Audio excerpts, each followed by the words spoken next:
Yes.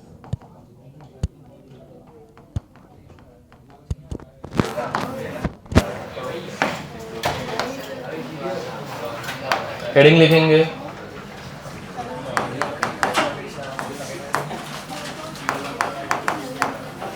Quantitative analysis of electrolytic cell. चलो जल्दी लिखना स्टार्ट करो। अब लास्ट लेक्चर में हम लोगों ने पहले देखा था कि इलेक्ट्रोलाइसिस में कौन सी चीज़ रिलीज हो रही है, कौन सी गैस बन रही है, कौन सा मेटल डिपॉजिट हो रहा है, ठीक है। अब वो था क्वालिटेटिव एनालिसिस। क्वालिटेटिव मतलब क्या, तो क्या बन रहा है, क्वालिटी क्या है, ठीक है। मतलब कॉपर है तो उसके ऊपर सिल्वर की डिपॉजिशन हो रही है, या फिर वाटर का इलेक्ट्रोलाइसिस हो रहा है तो hydrogen gas oxygen gas evolve हो रही है, वो सब।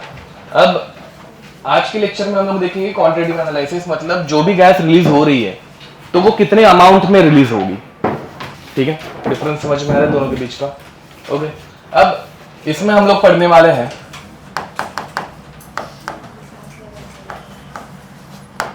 फैराडेज लॉज, ठीक है। हेडिंग लिखेंगे Faraday's first law.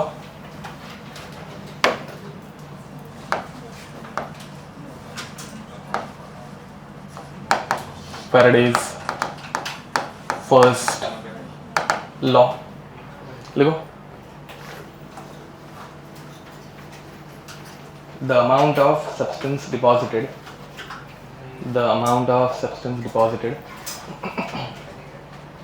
or liberated at each electrode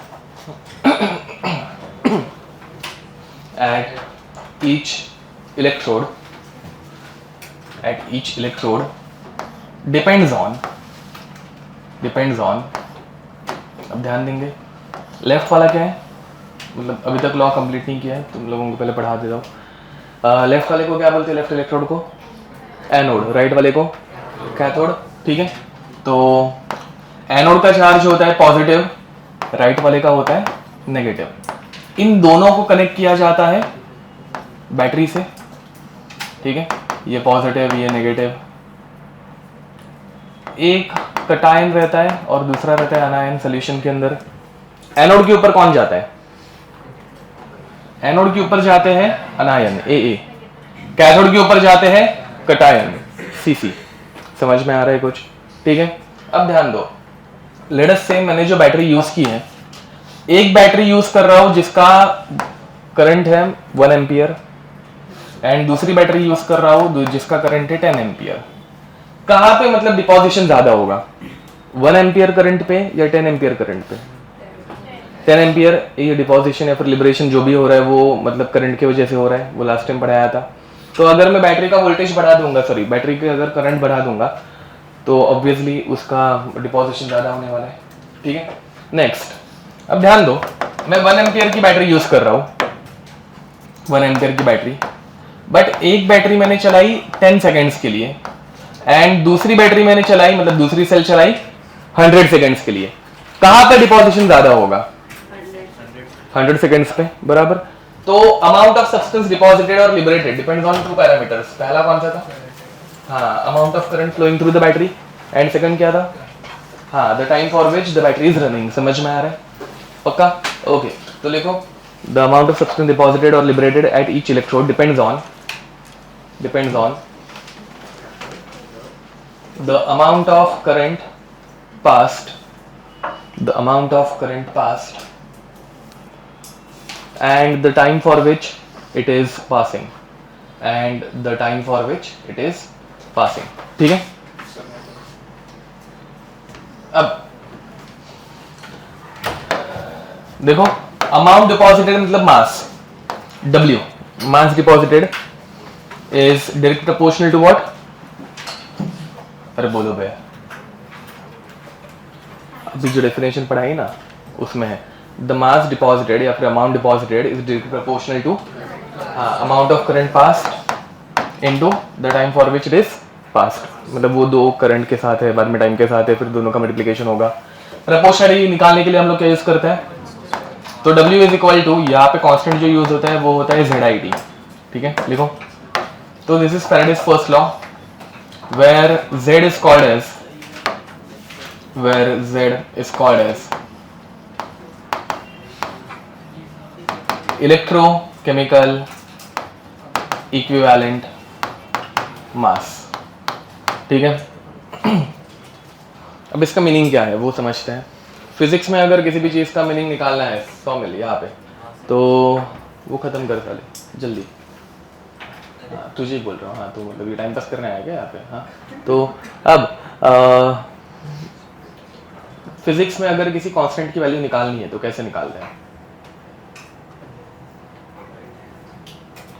निकाला होगा ना कभी ना कभी फिजिक्स में किसी कांस्टेंट की वैल्यू। हाँ क्या फिजिक्स पढ़ा है ना, मतलब सब्जेक्ट है अपने को पता है ना। हाँ तो उसमें अगर कोई कांस्टेंट निकालना है तो उसकी वैल्यू निकालने के लिए क्या करते हैं? हाँ बाकी सबको सब्स्टिट्यूट किससे करते हैं? कौन सी वैल्यू, मतलब क्या कुछ गिवन नहीं, वैसे नहीं, ओके वो एक मेथड हो जाएगी बट क्वेश्चन में। बट अगर मुझे डायरेक्टली निकालना है तो बाकी सारी वैल्यूज को क्या करना पड़ता है? यूनिट बनाना पड़ता है 1, ठीक है। तो फॉर एग्जाम्पल अगर यहाँ पे मैं करंट को 1 लिख दूँ, ठीक है, तो करंट कितना बन गया? 1 यूनिट एम्पियर। एंड टाइम को मैंने अगर 1 बोल दिया, 1 वॉट सेकेंड। समझ में आ रहा है? ओके पहली बात, ये जो I इंटू टी है इसे क्या बोलते हैं? करंट टू टाइम, इसको क्या बोलते हैं? ओके नहीं, इसको चार्ज बोलते हैं। क्या बोलते हैं? चार्ज। पढ़ाया गया है क्या, मतलब अभी तक हो गया ना, तो सालों क्या गलत आंसर देते रहते हो। तो this relation can also be written as W is directly proportional to Q into T which is I into T which is Q, charge flowing through the circuit। समझ में आ रहा है? एंड सेम फॉर्मूला मतलब ऐसा भी आ सकता है, W is equal to Z into Q, proportionality निकाल दी। Again Q is what? Charge flowing through the circuit, and charge का फॉर्मूला क्या रहता है? Q is equal to I into T। ये पढ़ा है तुम लोगों ने पक्का? ओके अब नेक्स्ट ध्यान दो। तो अगर मैं ये दोनों वैल्यूज करंट 1 एम्पियर कर दिया एंड टाइम 1 सेकेंड कर दिया तो W is equal to Z। ये समझ पा रहे हो कुछ? ओके तो Z की डेफिनेशन क्या हो जाएगी? Z is the mass deposited, दिख रहा है, when current flowing through the circuit is 1 ampere and for how much time? For 1 second. समझ में आ रहा है? तो Z electrochemical equivalent mass is the mass deposited when 1 ampere current is flowing for। कुछ समझ में आ रहा है? दिमाग में कुछ घुस रहा है? ये फिजिक्स में बहुत बार किया होगा तुम लोगों ने, नहीं किया होगा तो करोगे, ठीक है। अब मुझे बताओ तो 1 एम्पियर फॉर 1 सेकेंड, तो इसका चार्ज कितना होगा? I into T. तो चार्ज कितना होगा? हाँ 1 वॉट यूनिट बताना रहता है बे फिजिक्स में, मतलब ampere second. Okay good.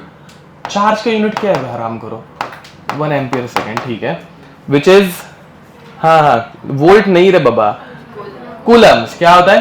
Coulomb's. तो which is equal to 1 coulomb. समझ में आ रहा है? तो 1 एम्पियर सेकेंड या फिर 1 ampere second is nothing but, ये काम आएगा, मतलब ये बेसिक चीजें अपने को पता रहनी चाहिए, ठीक है।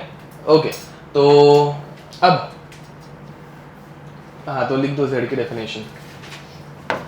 Therefore Z is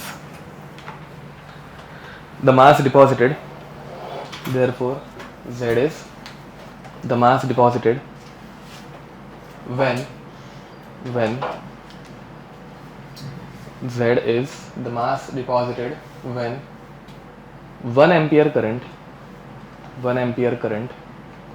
is flowing for 1 ampere current is flowing for how much second?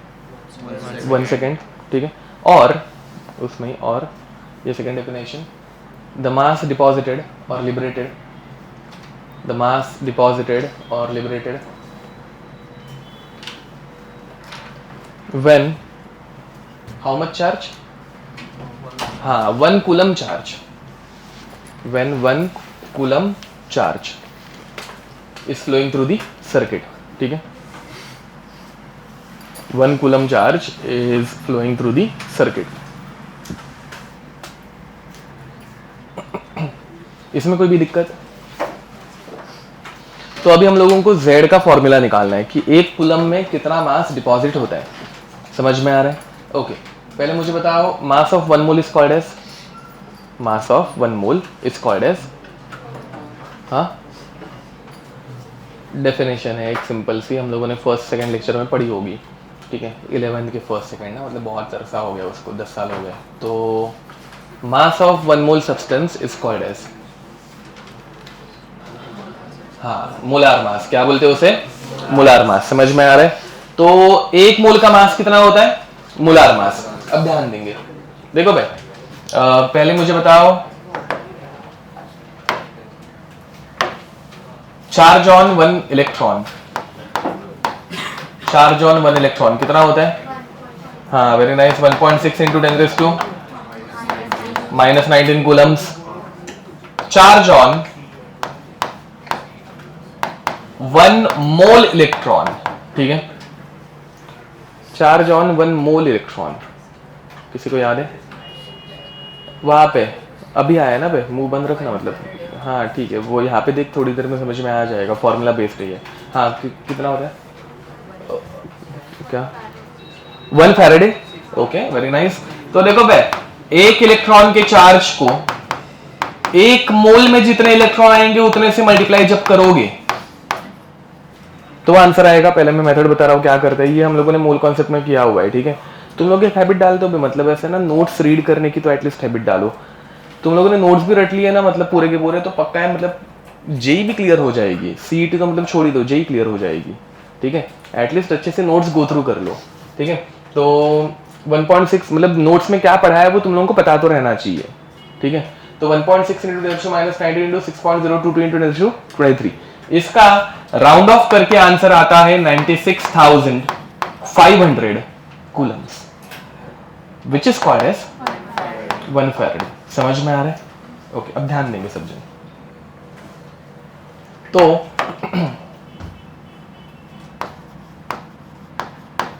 Charge required for 1 mole Na+, ठीक है।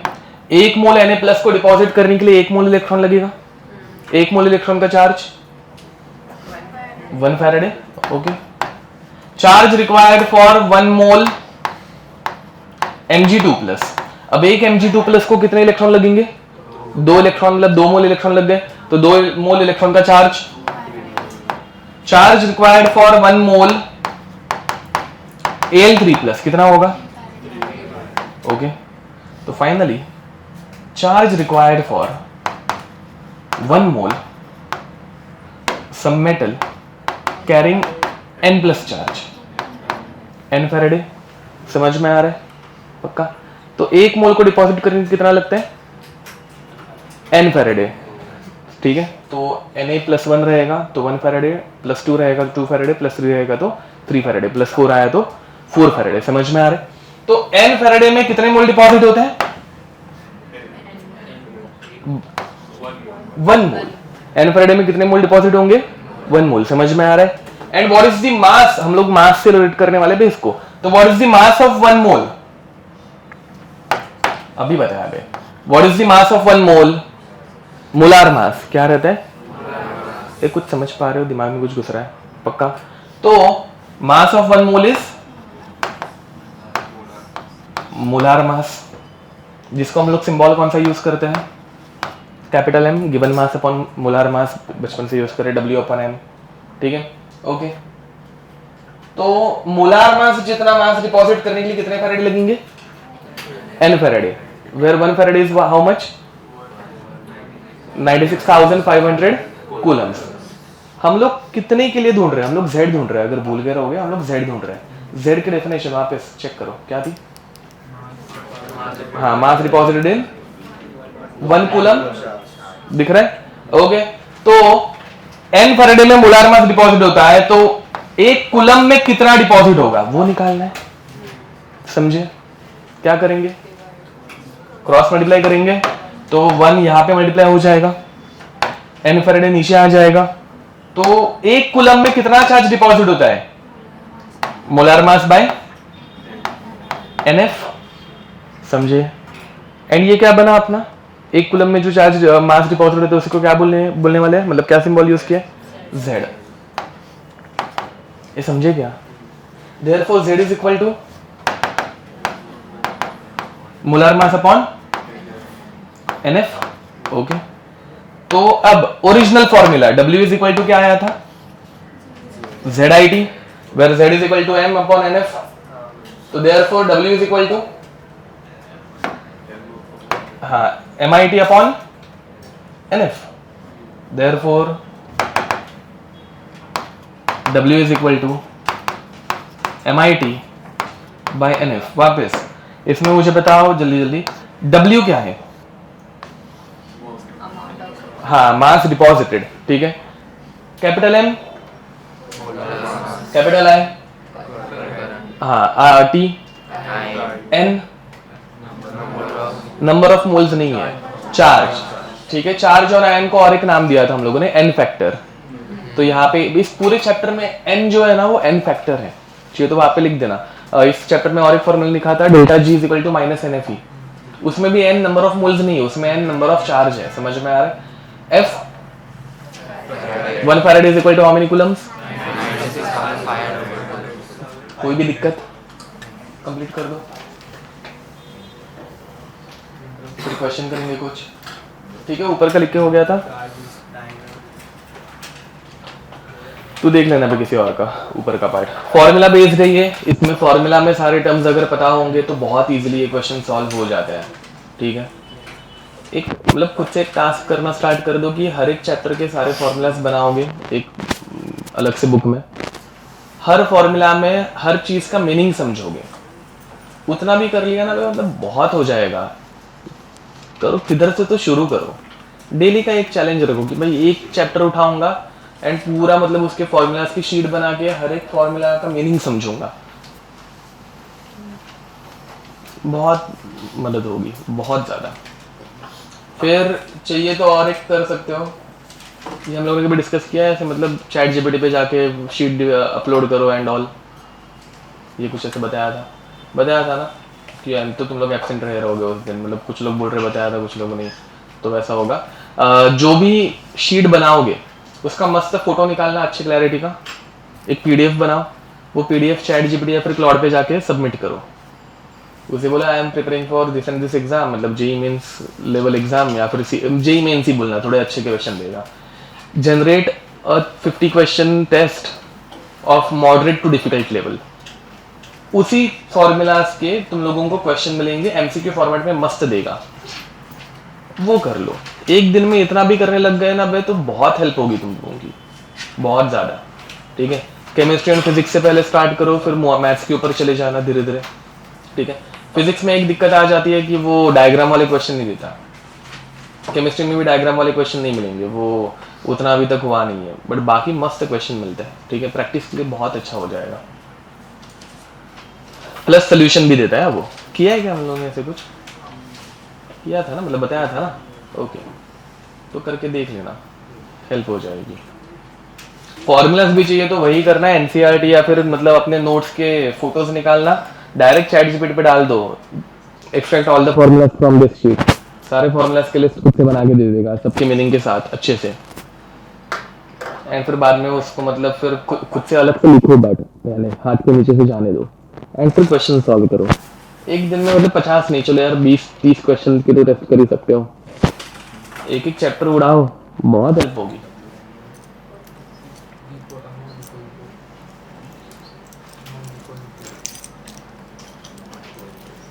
हो गया, बढ़े आगे, क्वेश्चन दो, चलो अब question.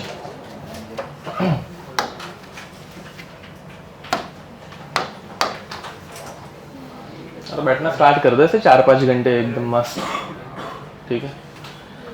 Question, find the mass of copper deposited when 1 ampere charge flows through a flows through a solution of CuSO4 for 965 seconds. ठीक है, हाँ करंट, सॉरी 1 एम्पियर चार्ज नहीं रहता, 1 एम्पियर करंट. ठीक है,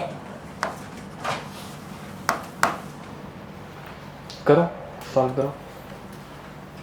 यहाँ पे सिंपल सा फॉर्मूला है, W is equal to MIT by NF. So W is equal to M molar mass is given to 3.5 into I which is 1 into time which is 965 upon N factor यहाँ पे 2 आएगा. ये कैसे पता है? तो CuSO4 लिख के दिया हुआ है. CuSO4 में Cu का चार्ज 2+, समझे? तो N2 into 96,500. This ones are this 100 is 2 ones are 2, 31.75. Correct लिखा है? ओके, 31.75 आंसर आएगा. 100 से इसको डिवाइड करोगे तो 0.3175 खत्म, समझे? ठीक. शुरुआत के क्वेश्चन इजी रहते हैं, उसके बाद वो डिफिकल्टी अपने आप बढ़ाते जाते हैं. For example, according to first law, the mass depends on mass deposited depend in the electrode depends on charge pass, बराबर. ओके, ठीक है. ये आई गेस एंडिंग में सबमिट का ऑप्शन देने वाला है. The electrochemical equivalent Z of a substance is defined as mass deposited in, हाँ 1 कूलम चार्ज. मैं ऐसे मतलब देख के मस्त लगता है, एकदम सिंपल सिंपल. अब ये देखो, ये ऑलमोस्ट सेम क्वेश्चन है अभी हम लोगों ने जो किया था ना. इसमें सिर्फ उन्होंने क्या पूछा है, तो electrochemical equivalent mass of copper is Z पूछा है. समझ में आ रहा है? तो ये कैलकुलेट करना पड़ेगा ऑब्वियसली, बट थोड़ा डिफिकल्ट क्वेश्चन हो गया. अच्छा क्वेश्चन है ये, ठीक है. ओके, फिर बाद में, अभी के लिए वो हम लोग सॉल्व नहीं करते बैठेंगे. Current of 2 ampere pass through CuSO4 for 1 hour. The mass of copper deposited is, दिख रहा है? कॉपर का क्वेश्चन, क्योंकि कॉपर ही ज़्यादा जेईई में पूछा जाता है, फेवरेट है उनका. और सिल्वर, कॉपर एंड सिल्वर, यही दो सबसे, और ऑक्सीजन एक आता है. मतलब समझ रहे हो, ये 3-4 एलिमेंट्स ही है. ऐसे कुछ ऐसे घुस के आयरन नहीं पूछ लेते वो, ऐसे कॉपर, सिल्वर, ऑक्सीजन ऐसे कुछ रहता है. Which of the following has highest equivalent electrochemical equivalent mass. ठीक है, इसने एक्चुअली अच्छी तरह से बना के दे दी है. ये क्वेश्चन एक्चुअली ज़्यादा अच्छे हैं, नहीं तो इसके पहले मैं जब कभी ट्राई किया हूँ तो बहुत सिंपल सिंपल क्वेश्चन आते थे. इसने इस टाइम पे, मतलब शायद से मैंने पहले इसी अकाउंट से जनरेट किया है ना, तो मैंने डिफिकल्टी बढ़ाने बोला है, तो वो सेट हो गया उसके दिमाग में कि हाँ इसको हाई डिफिकल्टी के क्वेश्चन चाहिए है. ठीक है, तो एक्चुअली अच्छे क्वेश्चन है. हाईएस्ट इलेक्ट्रोकेमिकल मास किसका रहेगा, ये सब क्वेश्चन अभी तक हम लोगों ने किए नहीं, धीरे धीरे करेंगे. ठीक है, बट इसमें जहाँ तक मेरा अंदाजा है तो Ag आना चाहिए. मोलार मास सबसे ज़्यादा एंड चार्ज बहुत कम, तो कम चार्ज में ज़्यादा डिपॉजिट होगा ना बे. Ag+1 रहता है, तो एक चार्ज, 1 मोल इलेक्ट्रॉन में पूरा 108 डिपॉजिट होगा. समझ में आ रहा है? ठीक है. Okay, next, the unit of electrochemical equivalent mass. ठीक है, तो ग्राम पर कूलम, मतलब ना वो MIT molar mass upon IT है. ठीक है, तो ग्राम पर कूलम ये, ठीक है, 1 कूलम में कितने ग्राम्स डिपॉजिट होंगे वो है, तो ग्राम पर कूलम ये चार्ज है. ये और एक जगह से पता चल जाता है. यहाँ पे देखो एक क्वेश्चन था ग्राम पर कूलम का, सॉल्व करोगे तो ये ऐसे ऐसी चीज़ें भी मतलब आइडिया लगते जाएंगी. ठीक है, फिर बाद में इतना चार्ज अगर रीजन 3 में से डिपॉजिट, हाँ चलो ये क्वेश्चन कर लो. ये नहीं, अगर मतलब ये क्वेश्चन पहले से ऐसे टाइप का कर लिया है हम लोगों ने, एक काम करो, ये टाइम वाला भी हो गया, ये वाला करो. ये वाला अच्छा है, Z निकालना है ना. यहाँ पे देख लो कुछ तो गड़बड़ हुई है. 965 को 1000 ले लो, तो देखो भाई 3.175 अपॉन 1000, ऊपर जाएगा 10⁻³ ऊपर जाएगा तो 10⁻³ बनेगा, तो 10⁻³ बनेगा. तो साला कुछ गड़बड़ लग रही है मुझे अभी. इसने कैलकुलेशन बराबर किए नहीं है क्या? देखते हैं, रुको मैं दूसरे फॉर्मूला से एक बार सॉल्व करके देखता हूँ, क्योंकि यहाँ पे 10⁻⁻, अच्छा नहीं साला OBS ना अपने, इसमें डायरेक्ट लिखने के लिए ऑप्शन ही नहीं आता क्या? इसमें हम लोग लिख नहीं सकते, इधर से लिख सकते हैं आई गेस. हाँ ओके, तो M अपॉन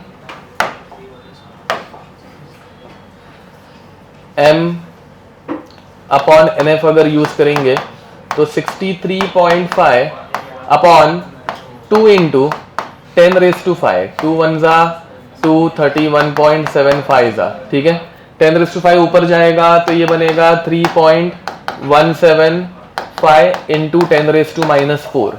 इधर से आंसर अच्छे से आ रहा है। एंड अगर W इज इक्वल टू, हाँ कुछ तो इसने कैलकुलेशन करते तो गड़बड़ की है बे। 965 कूलम्स में है ना 0.31 चार्ज डिपॉजिट, 0.3175 मास डिपॉजिट होगा। हम लोग ने वही क्वेश्चन लिया था एक्चुअली, अपना आंसर आया था ना 0.3175, लकीली हम लोगों ने वही क्वेश्चन किया था। दिख रहा है 1 कूलम इन 965 सेकेंड्स, तो उसका आंसर एक्चुअली 0.3175 आना चाहिए। तो इसमें कैलकुलेशन मिस्टेक आ गई है। तो W इज इक्वल टू, जब हम लोग ZQ या फिर Z is equal to W/Q put करेंगे ना, तो आंसर थोड़ा सा गलत आ रहा है, क्योंकि इसका कैलकुलेशन यहाँ पे इसका आंसर गलत है। 1000 तो ऊपर 10⁻³ हो रहा है ना, समझ पा रहे हो? तो ये होने का रीजन बिकॉज ये जो नंबर दिया है उसने डेटा में वो 0.3175 होना चाहिए था। हमारा आंसर अभी थोड़ी देर पहले आया था इसलिए। तो ठीक है, बट फिर भी मतलब नंबर वाइज तो उसने आंसर तो करेक्ट ही दिया है ना, किधर से भी सॉल्व करो नंबर सेम रहने वाला था, समझे? ओके, तो आंसर इज बी। नेक्स्ट ये कर लेते हैं, चलो क्या फर्क पड़ने वाला है ना, मतलब थोड़ा सा कर लेते हैं। तो ये कर लो क्वेश्चन नंबर 8। तो नंबर ऑफ मोल्स को 22.4 से मल्टीप्लाई करना है and our formula is W is equal to MIT upon n factor F। इसमें नंबर ऑफ मोल्स दिख रहे हैं क्या? मुझे दिख रहे हैं, तुम लोगों को दिख रहे हैं? कहां पे? ओके, नंबर ऑफ मोल्स, हाँ वो कर सकते हैं, करेक्ट है। W की जगह पे number of moles into molar mass लिख सकते हैं। बट अच्छा, तुम मोलार मास की जगह पे W इंटू N बोल रहे थे, हाँ तो वो भी नहीं, वो कुछ तो गलत कैलकुलेशन हो रहा है तुम्हारा। Molar mass is equal to given mass upon molar number of moles आता है, हाँ तो वो कर सकते हैं। या फिर इस मोलार मास को नीचे लेके आ गया। फॉर्मूला क्या बनता है? IT upon n factor F, W by molar mass, number of moles.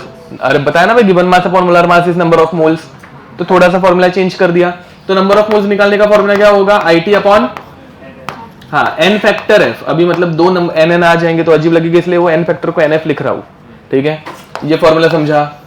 चलो सब जन जल्दी से नंबर ऑफ मोल्स निकालो। इसमें और एक दिक्कत आएगी, मस्त क्वेश्चन है ये, मतलब ये और कॉमनली जेईई में पूछा जाने वाला क्वेश्चन है। ओके चलो, सब लोगों का आंसर है इतना तो आ रहा है क्या? देखो बे, n is equal to IT, I into T कितना दिया है?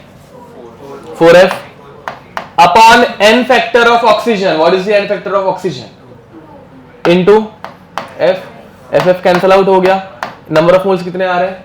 एंड ये आंसर गलत है, ठीक है? ऐसे लिख देना, रॉन्ग, ठीक है? क्यों गलत है? ध्यान दो, तुमने n फैक्टर क्यों लिया? बिकॉज एक ऑक्सीजन की चार्ज क्या रहता है? O2 minus. बट यहाँ पे क्या है?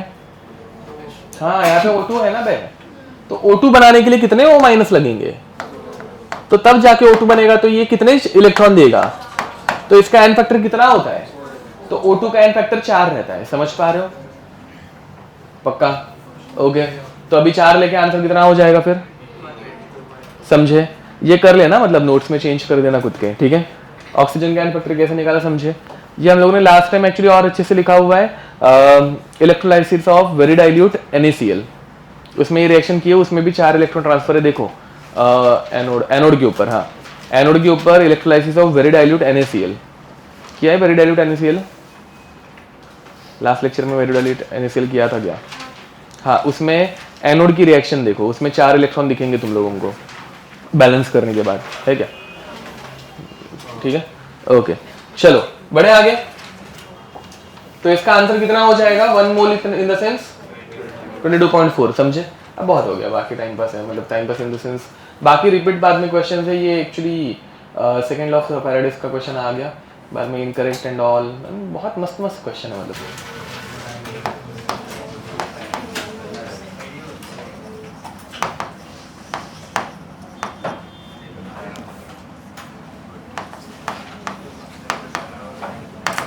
फैराडेज सेकंड लॉ,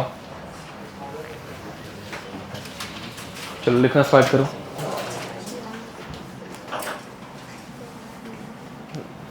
पहले एक्सप्लेनेशन ही दे जाओ, ध्यान दो।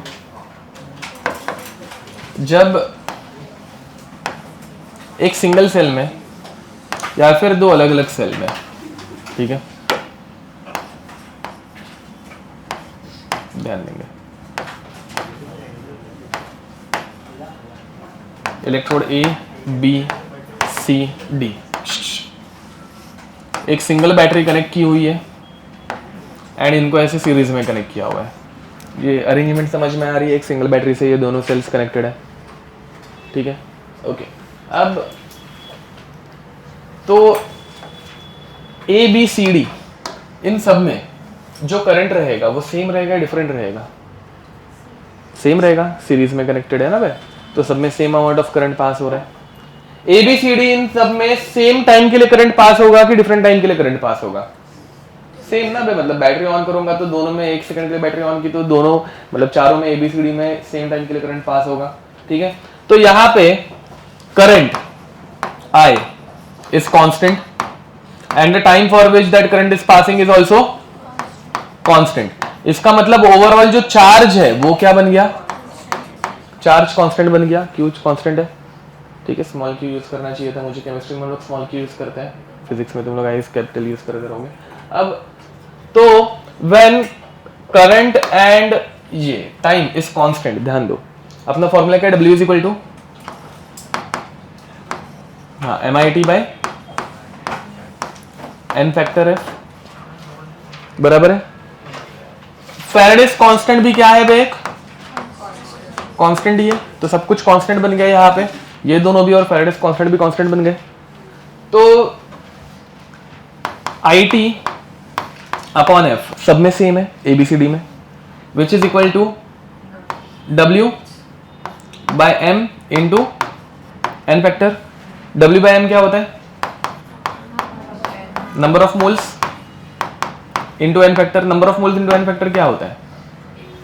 हाँ क्या नहीं, हाँ number of equivalents, equivalent mass नहीं, नंबर ऑफ इक्विवेलेंट्स होता है। तो IT अपॉन F का फॉर्मूला क्या बन जाता है? Number of equivalents. ये समझ में आ रहा है? एंड हर एक सेल में करंट, टाइम और फैराडेस कांस्टेंट सब कुछ क्या है? कांस्टेंट है। ये सब कुछ अगर कांस्टेंट होगा तो हर एक सेल में नंबर ऑफ इक्विवेलेंट्स भी, समझ पा रहे हो कुछ? तो सेल A में number of equivalents of A and cell B में number of equivalents of B, दोनों कांस्टेंट मतलब दोनों सेम है, which is equal to number of equivalents of C which is equal to number of equivalents of D। ये समझ पाए क्या? Again current, time and Faraday's constant सब कुछ कांस्टेंट है, तो बाकी हम लोगों ने अरेंज किया तो IT अपॉन F क्या आ रहा है? नंबर ऑफ इक्विवेलेंट्स आ रहा है। नंबर ऑफ इक्विवेलेंट्स मतलब ये कांस्टेंट हो गए, तो हर एक सेल में नंबर ऑफ इक्विवेलेंट्स कांस्टेंट मतलब सबके नंबर ऑफ इक्विवेलेंट्स क्या हो जाएंगे? सेम हो जाएंगे। समझ में आ रहा है? गिवन दैट मतलब ब्रैकेट में molar mass of silver is 108, molar mass of silver is 108 and molar mass of copper is 63.5 and molar mass of copper is 63.5, ठीक है 63.5। समझे? 2 मिनट के लिए यहाँ पे ध्यान देंगे।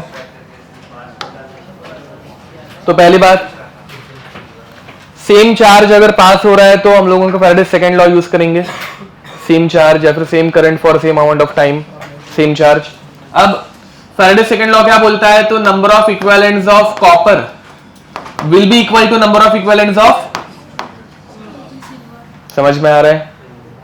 And what is the formula of number of equivalents? n into n factor. तो यहां पे हो जाएगा n into n factor of copper is equal to n into n factor of silver. Copper का तो कुछ निकालना ही है अपने को, मतलब कुछ दिया नहीं है तो इधर n आ जाएगा। What is the n factor of copper? What is the n factor of silver? 1, Ag plus रहता है ना, बाद में भी यूज किया रहेगा 1। अब how to find number of moles of silver now? Given mass upon molar mass, given mass दिया हुआ है। What is the given mass of silver? What is the molar mass of silver? तो ये cut, ये 10 हो जाएगा, ये नीचे डिवाइड हो जाएगा। नंबर ऑफ मोल्स कितने आ रहे हैं? 0.1, 1 upon 10 0.1 upon 2 number of moles of what? Copper. तो 0.1 अपॉन 2 कितना होता है? 0. ये आ गए number of moles of copper. निकालने क्या बोला है? Mass of copper. चलो करो, आगे बढ़े। नेक्स्ट देखो,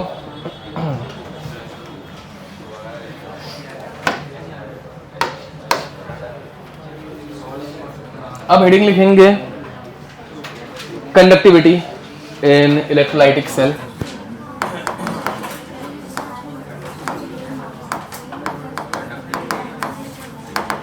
Conductivity in electrolytic cell.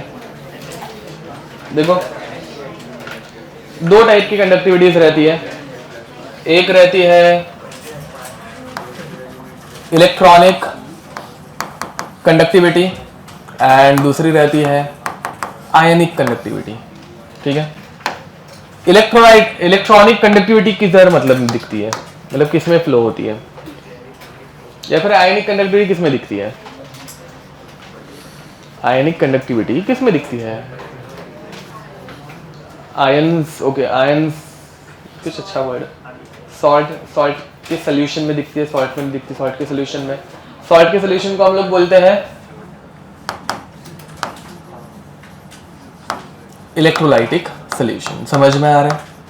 तो इलेक्ट्रोलाइटिक सोल्यूशन में जो कंडक्टिविटी दिखती है दैट इज आयनिक कंडक्टिविटी। हम लोग जो चैप्टर में इलेक्ट्रोलाइटिक कंडक्टिविटी देख रहे हैं, समझ में आ रहा है? एंड इलेक्ट्रॉनिक कंडक्टिविटी किस में से फ्लो होती है? हाँ, मेटल में से। समझ में आ रहा है? मेटल में जो कंडक्टिविटी मिलती है या फिर करंट जनरेट होता है that is due to flow of electrons, तो it is because of flow of electrons. And ionic conductivity is due to flow of ions. Okay, अब third point, if we increase the temperature resistance increases और decreases. पढ़ाई कही है physics में, alpha coefficient of resistivity ऐसा कुछ पढ़ा है? नहीं। ओके, तो लिखो टेम्परेचर इंक्रीजेस, रेजिस्टेंस इंक्रीजेस। ठीक है, टेम्परेचर बढ़ाने से मेटालिक कंडक्टर का टेम्परेचर बढ़ाने से रेजिस्टेंस बढ़ता है। रेजिस्टेंस अगर बढ़ेगा तो कंडक्टिविटी कम होगी, इतना तो पता है ना सबको, बेसिक फिजिक्स। कंडक्टिविटी कम होगी। ठीक है, आयनिक कंडक्टर्स में टेम्परेचर अगर बढ़ाएंगे तो आयंस की मूवमेंट फास्ट होगी या स्लो होगी? फास्ट होगी। तो यहां पे आयनिक मोबिलिटी बढ़ती है, आयनिक मोबिलिटी इंक्रीजेस। अब आयनिक मोबिलिटी अगर बढ़ेगी, आयंस तेजी से भाग रहे हैं ना पे, तो आयनिक कंडक्टिविटी बढ़ेगी क्योंकि इजीली चार्ज पास हो रहा है, तो आयनिक कंडक्टिविटी इंक्रीजेस। आयनिक कंडक्टिविटी इंक्रीजेस, कंडक्टिविटी बढ़ रही है मतलब रेजिस्टेंस, हाँ रेजिस्टेंस डिक्रीजेस। ध्यान दो बे, मेटल्स में टेम्परेचर बढ़ाने से रेजिस्टेंस बढ़ता है, आयनिक सॉल्यूशन में टेम्परेचर बढ़ाने से रेजिस्टेंस कम होता है। ठीक है, लिख दो। सब जगह भी ध्यान देंगे, ये तुम लोगों को मतलब क्वेश्चन आने के चांसेस इस टॉपिक के ऊपर बहुत ज्यादा है। हेडिंग पहले लिखो सम कॉमन टर्म्स, इसमें कॉमन टर्म्स। ठीक है, इसमें हम लोग क्या क्या पढ़ने वाले वो भी लिस्ट बना के देता हूं क्योंकि इसमें सिंबल्स में बहुत गड़बड़ हो जाती है। ठीक है, तो ध्यान दो। आर का मीनिंग रेजिस्टेंस, लिखना स्टार्ट करो।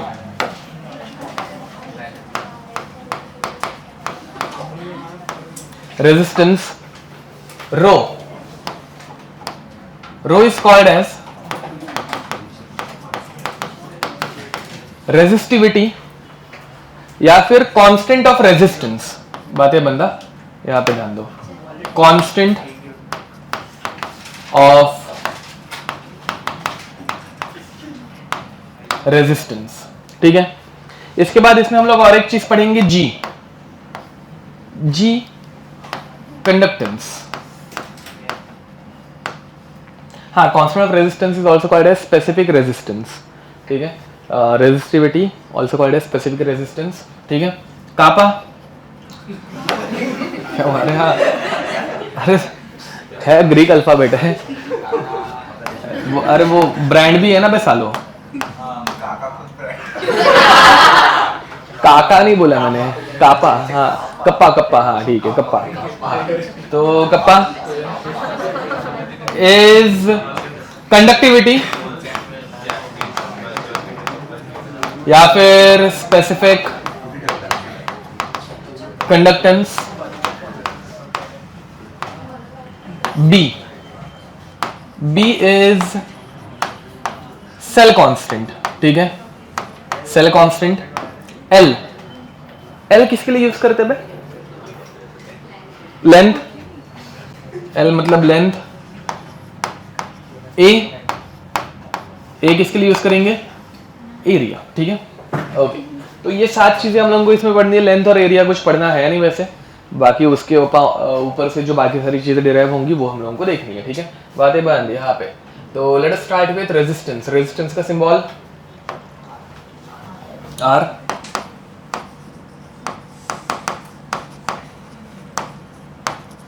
ठीक है, बताओ भाई कौन से वायर का रेजिस्टेंस ज्यादा होगा, फर्स्ट या सेकंड? किस वायर में रेजिस्टेंस ज्यादा होगा, पहले वाले में या सेकंड वाले में? लास्ट बेंच, सौमिल और चिन्मय।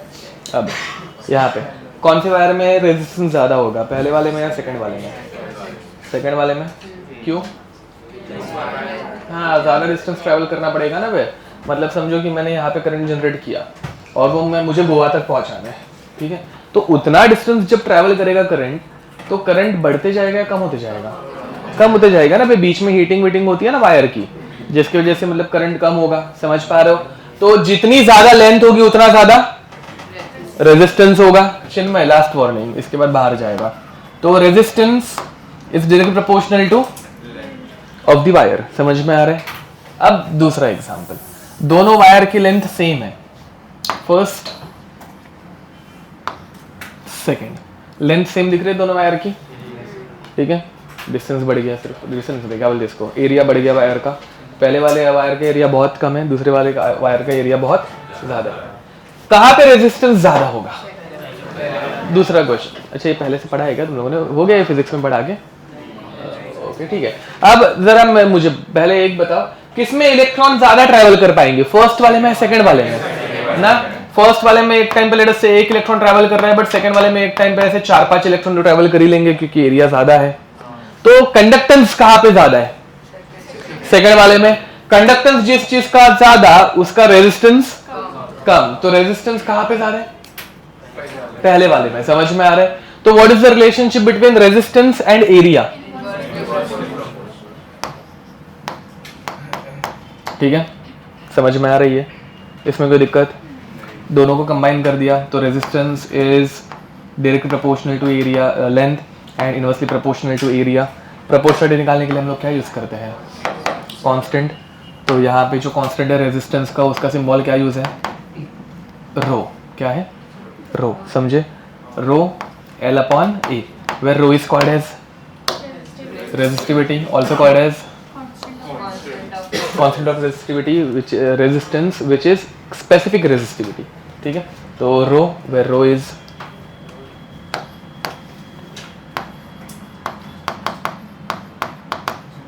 resistivity और specific resistance। बताओ भाई स्पेसिफिक ये वर्ड कहाँ पे यूज करते हैं या फिर क्यों यूज करते हैं? किसी को याद है? चलो पहले यूनिट बताओ। रेजिस्टेंस का यूनिट क्या आएगा फिर? हाँ, ओम्स। क्या रहता है? ओम्स। पता है ना ये, या फिर ऐसे वर्ड्स में ओम। चलो नेक्स्ट। अब let us talk about resistivity. Second,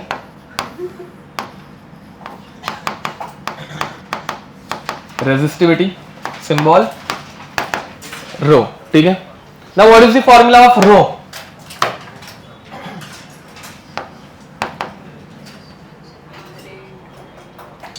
हाँ, क्या?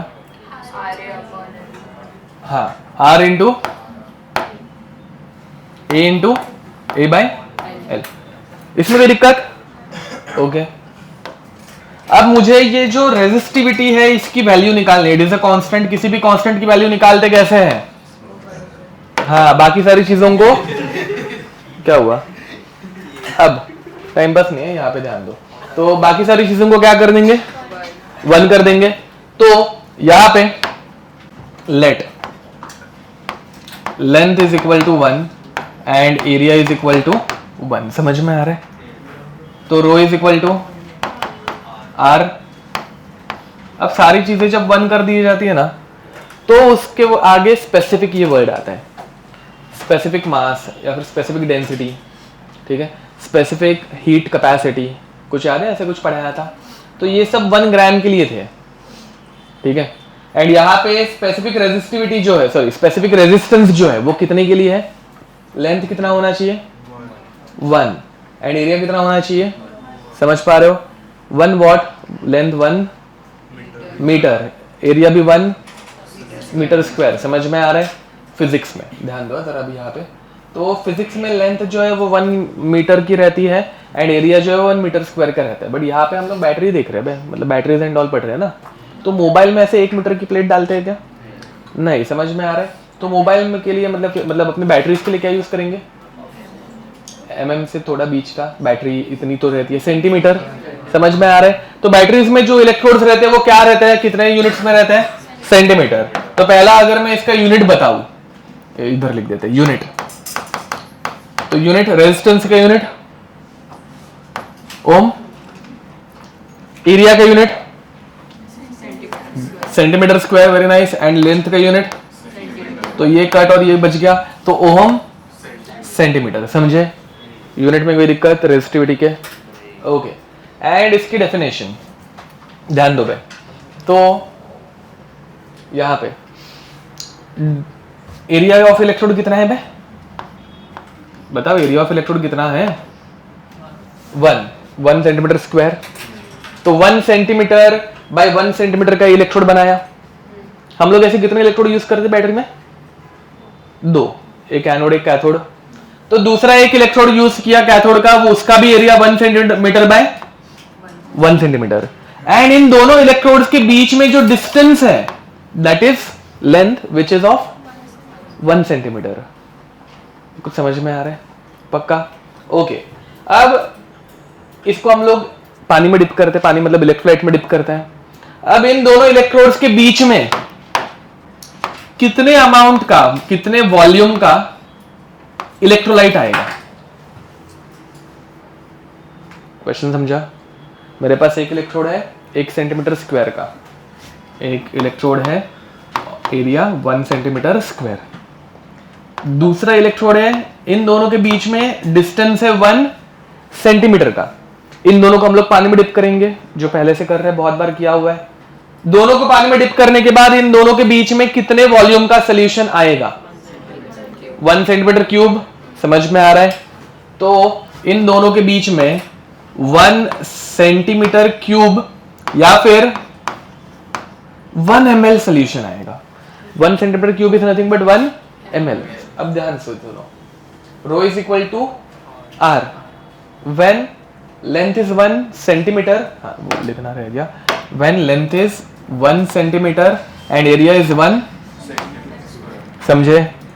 एंड इतने डायमेंशंस में कितना ml सोल्यूशन आता है, समझे कुछ। तो resistivity is resistance of how much amount of solution, ये समझे क्या। 1 ml सोल्यूशन के रेजिस्टेंस को बोला जाता है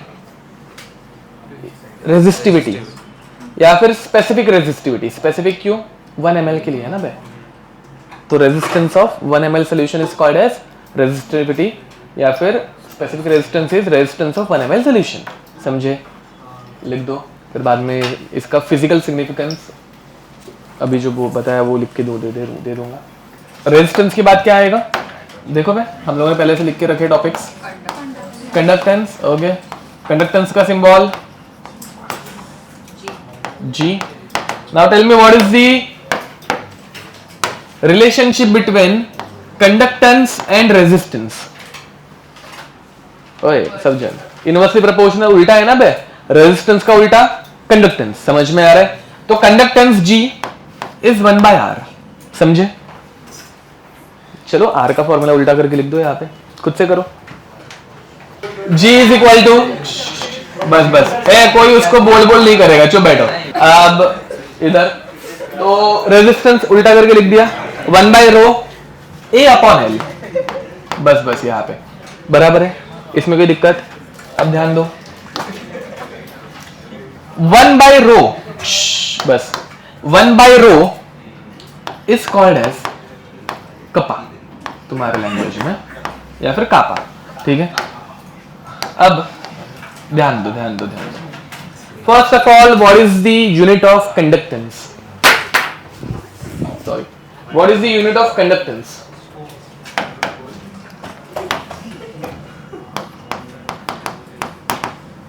तो ये रेजिस्टेंस का उल्टा है। What is the unit of resistance? Ohm. तो ओम का उल्टा ओम इनवर्स, या फिर OHM इनवर्स, या फिर मो। एक्चुअली ओम का उल्टा, हाँ, OHM MHO, ठीक है। अब या फिर साइमन, ठीक है। साइमन साइंटिस्ट का नाम है, एक्चुअली सिमंस है, ठीक है। सिमंस साइमन नहीं है, वो साइमन वाली स्पेलिंग मत यूज करना, सिमंस, ठीक है। मुझे स्पेलिंग याद नहीं आती। तुम लोगों ने इलेक्ट्रिकल स्विच बोर्ड का ब्रांड सुना होगा, सिमंस, एडवर्टाइज आती है, एकदम लग्जरियस ब्रांड है। ये इस साइंटिस्ट का ब्रांड है। अच्छा, ओके, मुझे लगा कि ब्रांड बता रहा है कोई टी शर्ट का। हाँ, एडवर्टाइजमेंट हुई थी मैड्रिड के टी शर्ट पे। ओके, हाँ, यस, हाँ, सिमंस, ठीक है। कंडक्टिविटी, ठीक है, लिखो बे। कंडक्टिविटी कापा, चलो लिखो, G इंटू L बाई ए, ठीक है, GL अपॉन ए। ओके, तो G इंटू L बाई ए, ठीक है। यूनिट लिख दो खुद से, यूनिट, बातें बनता। यहाँ पे यूनिट बताओ। G का यूनिट सबसे कॉमन सिमंस, वो लिख देता हूं एक बार, सिमंस। फिर बाद में ऊपर लेंथ है, मतलब लेंथ का यूनिट, नीचे एरिया, तो सिमंस सेंटीमीटर इनवर्स, या फिर ओम इनवर्स सेंटीमीटर इनवर्स, ठीक है। मो सेंटीमीटर इनवर्स, वो भी मतलब 4-5 यूनिट हो जाएंगे, बिकॉज इसी एक का 4 यूनिट है ना अलग अलग, इसलिए, ठीक है, और कुछ नहीं। ओके, नेक्स्ट,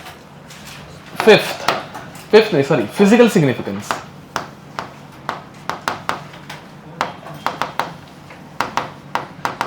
ऑफ कंडक्टेंस या फिर स्पेसिफिक कंडक्टेंस, ठीक है। फिजिकल सिग्निफिकेंस निकालने के लिए क्या करना पड़ेगा? लेंथ कितनी लेनी पड़ेगी? ओके, नीचे लिख देते हैं, let length is equal to 1 centimetre, area is equal to 1 centimetre square. तो अगर इलेक्ट्रोड्स का एरिया मैंने बना दिया 1 सेंटीमीटर स्क्वायर, ठीक है, एंड दोनों इलेक्ट्रोड्स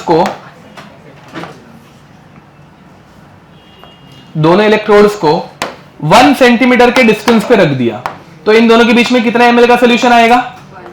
1 ml, राइट। तो इसका फिजिकल सिग्निफिकेंस क्या होगा? Conductivity is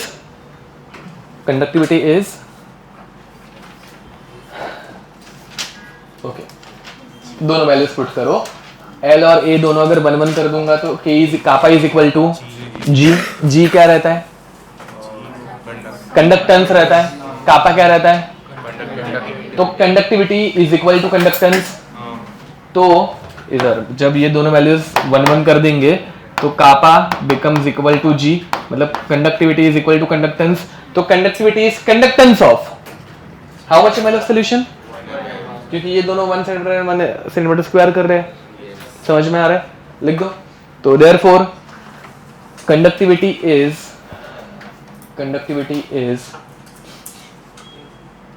conductance of 1 ml of solution. Conductivity is conductance of 1 ml of solution, ठीक है। बढ़े आगे। नेक्स्ट, अब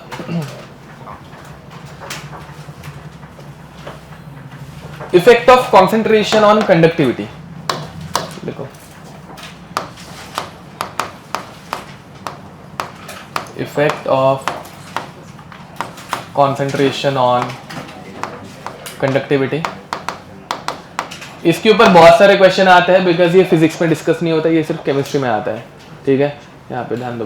तो देखो effect of concentration on conductivity, मुझे बताओ conductivity is conductance of 1 ml solution. Okay, मेरे पास दो 1 ml के सोल्यूशन है, ठीक है, दोनों सोल्यूशन HCl के हैं, तो दोनों की कंडक्टिविटी सेम होनी चाहिए। ओके, एक है 1 मोलार HCl एंड दूसरा है 0.1 मोलार HCl, दोनों की कंडक्टिविटी सेम रहेगी या डिफरेंट आएगी? ओके, किसी की कंडक्टिविटी ज्यादा आएगी 1 मोलार की, क्यों? कॉन्सेंट्रेशन ज्यादा है तो क्या? कॉन्सेंट्रेशन ज्यादा है तो क्या पास किया तुझे उसने पेन? कॉन्सेंट्रेशन ज्यादा है तो नहीं, वो ऑरेंज कलर का कुछ तो लाइटर जैसा दिखा मुझे साले, तो क्या है बता, है मतलब बता, तो उधर पीछे ही रखा है लगता है, क्या है? ए वो अंदर रखा, मुझे ऐसे कुछ घटिया खुशबू नहीं लेनी है यहाँ पे, ठीक है? हाँ, वो घर से मार के आने का पहले से, इधर आके कुछ स्प्रे नहीं होगा। क्या बोल रहा है? वापस रख, वापस दो उसको ऐसे, ऐसे। अगर किसी ने वो परफ्यूम स्प्रे किया सालो, ठीक है, तुम्हारे मुंह के अंदर आके मारूंगा मैं। हाँ ठीक है, अब ध्यान दो, अब यहाँ पे ध्यान दो बताओ 1 मोलार HCl का कंडक्टेंस ज्यादा क्यों आएगा? 1 मोलार HCl का कंडक्टेंस ज्यादा क्यों आएगा? एरिया तो दोनों का सेम है ना, 1 ml है बेटा, वॉल्यूम ही सेम है तो एरिया भी सेम, लेंथ भी सेम। हम लोग कौन से टाइप की कंडक्टिविटी देख रहे हैं? एकदम शुरुआत में 2 टाइप की कंडक्टिविटी लिख के दी थी सालो। हाँ, तो उसमें हम लोग कौन सी देख रहे हैं? आयनिक देख रहे हैं। ओके, 1 मोलार HCl की आयनिक कंडक्टिविटी ज्यादा क्यों रहेगी? क्योंकि वो आयंस ज्यादा देगा, कॉन्सेंट्रेशन ज्यादा तो ज्यादा आयंस। अरे कुछ समझ में आ रहा है? Ionic conductivity depends on ions, ions वहां पे मूव करते हैं, तो किसके आयंस ज्यादा रहेंगे? HCl के, तो higher number of ions, higher number of ions, therefore higher ionic conductivity. समझ में आ रहा है? इसमें कोई भी दिक्कत? ओके, तो ध्यान दो, अब जब तुम लोग यही कॉन्सेप्ट फिजिक्स में पढ़ोगे, फिजिक्स में भी कंडक्टिविटी एंड ऑल रेजिस्टिविटी सब कुछ आता है, ठीक है? अब अगर तुम लोग कॉपर का मेटल लोगे ना, कॉपर, ध्यान दो जरा यहाँ पे, कॉपर या फिर फिजिक्स में तुम लोग पढ़ते हो conductivity and resistivity is a constant, वो कभी चेंज नहीं होती, ठीक है? अब तू उसको क्या पास करने की कोशिश कर रहा है? तो शांति से बैठना है, मतलब सीधा उस तरह अंदर घुस के बैठ। हाँ, अब तो फिजिक्स में तुम लोग पढ़ोगे resistivity and conductivity is always a constant, मतलब अगर तुम लोगों ने कॉपर लिया तो कॉपर की कंडक्टिविटी हमेशा सेम ही रहेगी, सिल्वर लिया तो सिल्वर की कंडक्टिविटी हमेशा। बट यहाँ पे जब HCl ले रहे हैं तो HCl की कंडक्टिविटी, अरे 2 HCl के सोल्यूशन दिख रहे हैं, दोनों की कंडक्टिविटी डिफरेंट आ रही है, क्यों? फिजिक्स में या फिर कॉपर कंडक्टिविटी हमेशा सेम दिखाता है, बट HCl अलग अलग दिखाता है, क्यों? तो to overcome this limitation we learn about molar conductivity. Topic number 5, अरे हाँ, एक छोटा सा पार्ट रहना बताना रह गया, शिट। तो चलो उसको पॉइंट नंबर 5 बना के अभी पढ़ते हैं, मतलब पॉइंट नंबर 5 ही था वो, बट ये इसके बाद मतलब इसके पहले पढ़ाना चाहिए, तो ठीक है। अब तो एक अगर मैंने बैटरी बनाई, ध्यान देंगे, तुम्हारे मोबाइल में बैटरी है, तुम लोग घर पे भी बहुत सारे यूटेंसिल्स में बैटरीज यूज करते हो, अप्लायंसेस में बैटरीज यूज करते हैं हम लोग। एक बार बैटरी बन गई तो बैटरी के अंदर की इलेक्ट्रोड का एरिया चेंज हो सकता है क्या? नहीं। बैटरी के अंदर के इलेक्ट्रोड्स के बीच का डिस्टेंस चेंज हो सकता है क्या? नहीं, बराबर। तो एक बार अगर हम लोगों ने कोई बैटरी बना दी तो उसके अंदर के इलेक्ट्रोड्स के एरिया और उनके बीच का डिस्टेंस हमेशा क्या रहता है? कांस्टेंट रहता है। सेम नहीं हम लोग यूज करते, जनरली कांस्टेंट बोलते हैं, ठीक है? तो बैटरी के लेंथ और एरिया का रेशियो, लेंथ अपॉन एरिया, ठीक है, that is called as a cell constant. Cell constant जिसका सिंबल है बी। समझ में आ रहा है? बी का फॉर्मूला बन जाता है लेंथ अपॉन एरिया। ये समझे क्या? बी का यूनिट बताओ, सेल कांस्टेंट का यूनिट बताओ। सेंटीमीटर इनवर्स, वेरी नाइस, क्योंकि ये है सेंटीमीटर ये है सेंटीमीटर स्क्वायर, दोनों का रेशियो ले लेंगे तो यूनिट बन जाएगा बी का सेंटीमीटर इनवर्स। ठीक है, कोई दिक्कत इसमें? पक्का? ओके। तो अब इसके अकॉर्डिंगली अगर मैं कापा का फॉर्मूला पूछूं, कापा इज इक्वल टू, तो kappa is equal to G into L upon A, ऊपर ही लिखा था, तो क्या बन जाएगा जी इंटू बी। समझे? बहुत सी बार सेल कांस्टेंट दिया रहता है या फिर बहुत सी बार सेल कांस्टेंट पूछा रहता है, कोई दिक्कत इसमें? लिख दो। And now we are moving towards next topic. क्या बोला था? Molar conductivity. ठीक है, लिखो सिक्स्थ मोलार कंडक्टिविटी। इसका सिंबल रहता है लैम्बडा एम, ध्यान दो बे। ठीक है, इसका ये सिंबल को बोलते हैं लैम्बडा। ठीक है, तुम लोगों ने अगर लैम्बडा ऐसे पढ़ा हुआ है तो ये स्मॉल लैम्बडा, ये रहता है कैपिटल लैम्बडा। ठीक है, ये एम नहीं, सिर्फ ये कैपिटल लैम्बडा। समझ में आ रहा है? ठीक है, ग्रीक अल्फाबेट्स में भी स्मॉल और कैपिटल होता है, तो small lambda, capital lambda, small kappa, capital kappa, वो के जैसा ही है अपना, मतलब अंग्रेजों ने मतलब कॉपी किया है और कुछ नहीं। ठीक है, हाँ।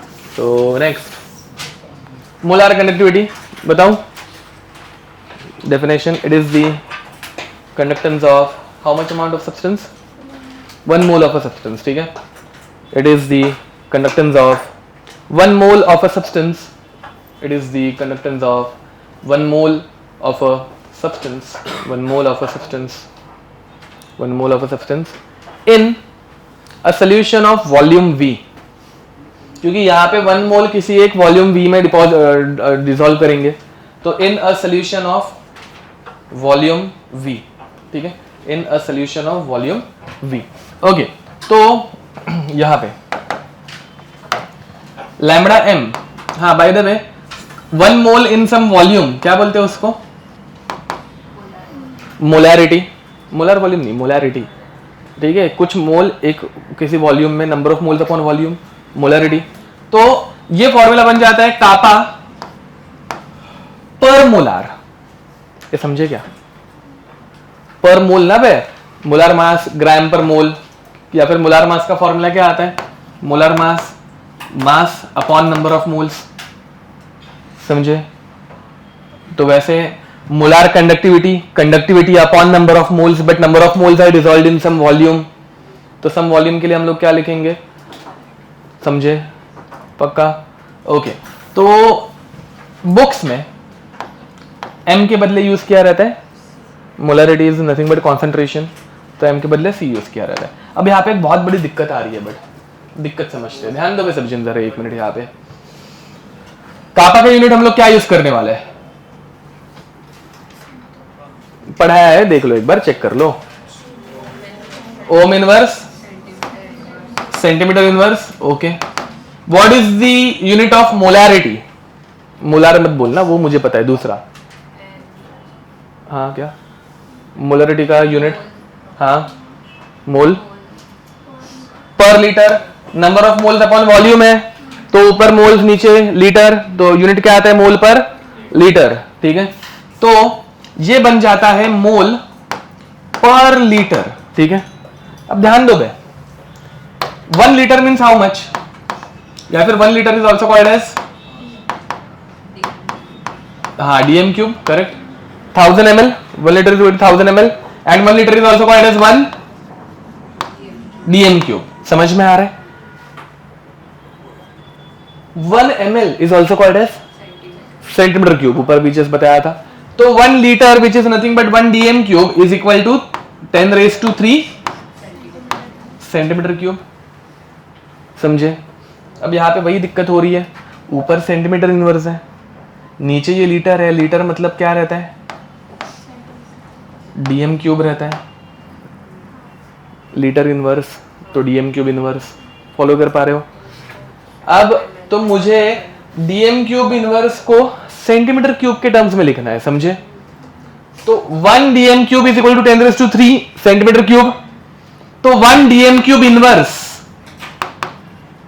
Is equal to how many centimetre inverse, centimetre cube inverse, 10⁻³ centimetre cube inverse. जिन लोगों को यूनिट कन्वर्जन नहीं पता, लिस्ट बनाना स्टार्ट कर दो एटलीस्ट अभी तो, ठीक है। वापस 1 ml इक्वल टू 1000 ml, ये बचपन से पढ़ा हुआ है। Litre, sorry 1 litre equal to 1000 ml। Litre को ही बोलते हैं डीएम क्यूब, ml को ही बोलते हैं सेंटीमीटर क्यूब। तो 1 dm cube is equal to 1000 centimetre cube. तो dm cube inverse is equal to 10⁻³ centimetre cube inverse, ठीक है। तो ये यूनिट कन्वर्जन यहाँ पे पुट कर देते हैं सो दैट हम लोग ये फॉर्मूला इजीली यूज कर पाए। तो lambda M is equal to kappa upon concentration into, अब डीएम क्यूब इनवर्स को सेंटीमीटर क्यूब इनवर्स करने के लिए 10⁻³ समझे। अब ये सारे यूनिट्स अपने जैसे बन गए, मतलब एक जैसे बन गए। ऊपर है ओम इनवर्स, सेंटीमीटर इनवर्स, नीचे है मोल पर सेंटीमीटर क्यूब इनवर्स, ठीक है। ओके, फाइनल यूनिट अभी डिसाइड कर लेते हैं। फाइनल फॉर्मूला बताओ। 10⁻³ नीचे से ऊपर जाएगा तो क्या बनेगा? 10⁻+3, मतलब कितना होता है वो? 1000। तो फॉर्मूला बनता है कापा इंटू 1000 अपॉन सी, समझे। अगर तुम लोगों को बहुत अच्छे से याद होगा ना, हम लोगों ने कॉन्सेंट्रेशन टर्म्स में नेक्स्ट लेक्चर में हम लोग करेंगे वो, ठीक है। एक फॉर्मूला बनाया था, अगर लीटर के बदले वॉल्यूम ml में दिया तो 1000 से मल्टीप्लाई कर रहे थे।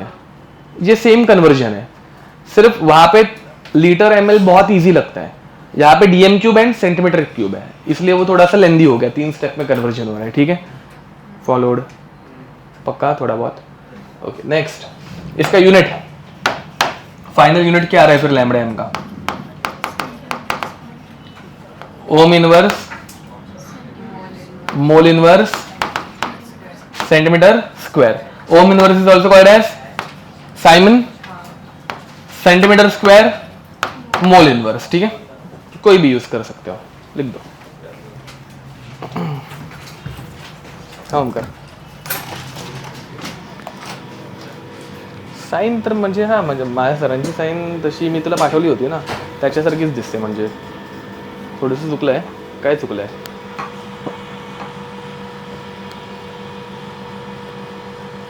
हा, एवढा कोण बघत नाही रे, पण हा नाही, म्हणजे मला तरी बघून तेव्हा असं समजलं नाही। म्हणजे चास्कर स्वतः बघेल तेव्हा त्याला समजेल, चास्करला थोडी ना दाखवणारच तू ते। हां, मग बाकी तर किती पाटीलला पण समजणार नाही, कोणाला कोणाची साईन लक्षात राहते। आता मी एवढ्या वेळा साईन घेऊन झालोय, मला ती नॉर्मल म्हणजे जशी असते तशीच वाटली। हां, आता 2 जर मी बाजूबाजूला बघीन तर मग ते एखाद वेळेस समजून येईल। आता तू बोलते सर्कल चुकलाय, तर मग चुकला असेल तर मग ते समजून येईल बाजूबाजूला, बट असं न बघता तरी मला नाही समजलं। हो ना, तेच। आणि भाई आपल्या सरांनी पण स्टॅम्प वगैरे काही दिला नाही आहे ना कोणी तुला, म्हणजे त्याच्यावरती स्टॅम्प वगैरे कोणाचाच नाही आहे ना? हां, ठीक आहे, कारण चास्कर प्रत्येक साईनच्या नंतर स्टॅम्प पण मारतो त्याचा, पण हां ओके, हां मग ओके, हां मग बस विषय संपला ना, बस देऊन टाक, चालतंय, कोणाला नाही समजणार। हां, येस, ओके भाई, चल।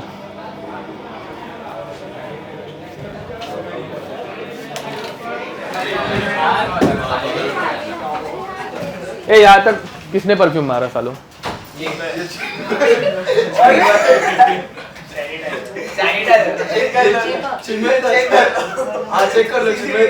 सालो पेरेंट्स को बुला लूंगा मैं तुम्हारे। लास्ट के 4-5 लेक्चर बाकी है सालो, गाली वाली मत सुनो मेरे से, ठीक है।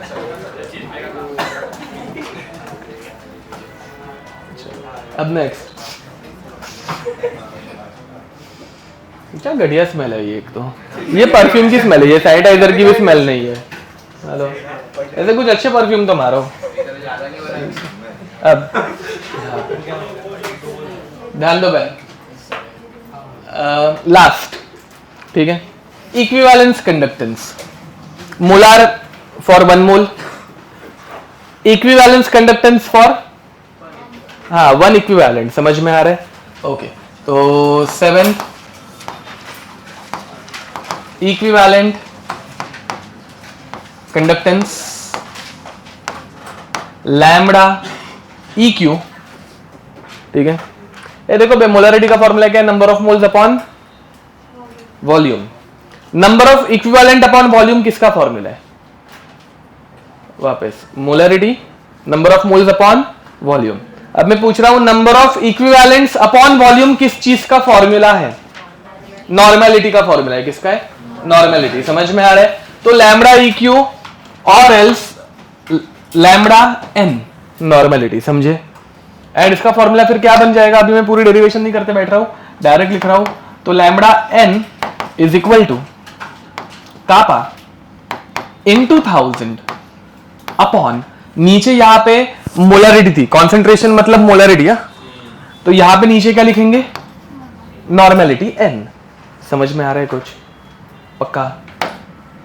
आज इसके हम लोग क्वेश्चन नहीं कर पाएंगे, एक लास्ट सिर्फ इन दोनों के बीच का रिलेशन डिराइव कर लेते हैं एंड फिर रुक जाएंगे। क्वेश्चंस फिर नेक्स्ट लेक्चर में। नेक्स्ट लेक्चर आने से पहले ये फॉर्मूलाज अच्छे से बाय हार्ट करके आ जाना, ठीक है? मतलब थोड़ा सा एक बार देख के आ जाना, तुम लोगों को मीनिंग पता रहनी चाहिए। नेक्स्ट लेक्चर पता चल रहा है तो मैं मीनिंग बता रहा हूँ सबके वापस। अब हेडिंग लिखो, रिलेशनशिप बिटवीन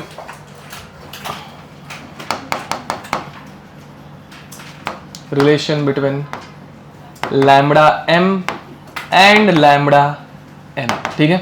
ओके, अब ये पढ़ने से पहले मुझे बता what is the relationship between normality and molarity. What is the relationship between normality and molarity?